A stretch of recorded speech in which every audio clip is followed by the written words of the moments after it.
નમસ્કાર, આપ જોઈ રહ્યા છો ગ્રોથ નાઉ ન્યૂઝ ને હું છું આપની સાથે કિંજલ। સમાચારની શરૂઆત કરીએ તો ગુજરાતમાં ચાંદીપુરા વાયરસને લઈને આરોગ્ય વિભાગ હાલ એલર્ટ મોડમાં જોવા મળી રહ્યું। આરોગ્ય મંત્રી પ્રફુલ પાનસેરિયાએ ઉચ્ચ સ્તરીય સમીક્ષા બેઠક યોજી હતી, જ્યાં રાજ્યની સ્થિતિની સમીક્ષા કરી હતી। બેઠકમાં શંકાસ્પદ કેસો, સારવાર, સર્વેલન્સ અને રોગચાળાને કાબૂમાં લેવા માટે ચાલી રહેલી કામગીરીની વિગતવાર ચર્ચા કરવામાં આવી હતી। રાજ્યમાં અત્યાર સુધીમાં ચાંદીપુરાના 63 શંકાસ્પદ કેસ નોંધાયા છે, જેમાંથી 12 કેસ પોઝિટિવ આવ્યા। પોઝિટિવ કેસોમાં અત્યાર સુધીમાં 8 દર્દીઓના મોત નિપજ્યા છે, જ્યાં મહેસાણા, પંચમહાલ, ભાવનગર, અમદાવાદ, ભરૂચ અને ખેડા જિલ્લામાં કેસ નોંધાયા, જ્યારે 3 પોઝિટિવ દર્દીઓનો રાજસ્થાનના રહેવાસી હોવાનું પણ સામે આવ્યું।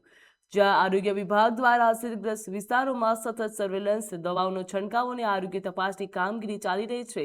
ગયા વર્ષે જ્યાં કેસ નોંધાયા હતા તે વિસ્તારોમાં પણ ખાસ સર્વે હાથ ધરવામાં આવ્યું।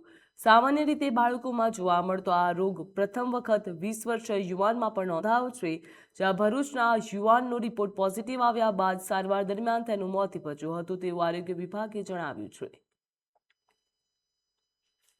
ચાંદીપુરા વાયરસ ગુજરાતની અંદર પેશન્ટ દાખલ થયા છે અને ત્યારથી અત્યાર સુધીમાં જેટલા શંકાસ્પદ પેશન્ટ દાખલ થયા છે એમના ઉપર વોચ અને દરેક હોસ્પિટલમાં આની પૂર્ણ જાગૃતતા, કારણ કે આ કોઈ ચોક્કસ એક જિલ્લા કે એક તાલુકા કે એક ગામમાંથી પેશન્ટ આપને મળતા નથી, કારણ કે મુખ્ય મહેસાણા, પંચમહાલ, સાબરકાંઠા, ભાવનગર, અમદાવાદ મ્યુનિસિપલ કોર્પોરેશન, ભરૂચ અને ખેડા, તો એ જોઈએ તો ડિસ્ટન્સ બધાનું વધુ છે। બધી જગ્યાએ એક એક ને 2 કેસ મળ્યા છે। અત્યાર સુધીમાં કુલ 63 શંકાસ્પદ આ દર્દીઓને દાખલ કર્યા હતા પૂરા ગુજરાતમાં, જેમાંથી 12 પોઝિટિવ આવ્યા છે, એમનું સારવાર કરી, જેમાંથી 8નું મૃત્યુ થયું છે।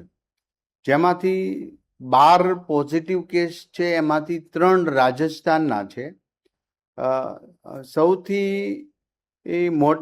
મોટી ઉંમરનું પેશન્ટ હોય તો એક ભરૂચમાં 20 વર્ષના યુવાનનું ચાંદીપુરા વાયરસથી એક જ પેશન્ટ એવું હતું જેની ઉંમર 20 વર્ષ છે, બાકી 10 વર્ષથી અંદરના છે।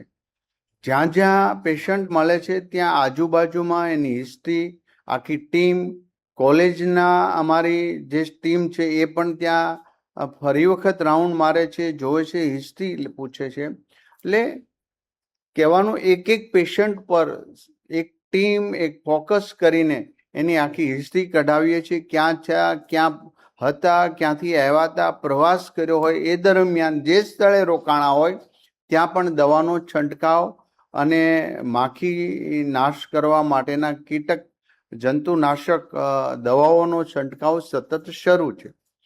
ગયા વખતે 2024માં કુલ 61 જગ્યાએ આપને આ ચાંદીપુરા વાયરસના દર્દીઓ મળ્યા હતા।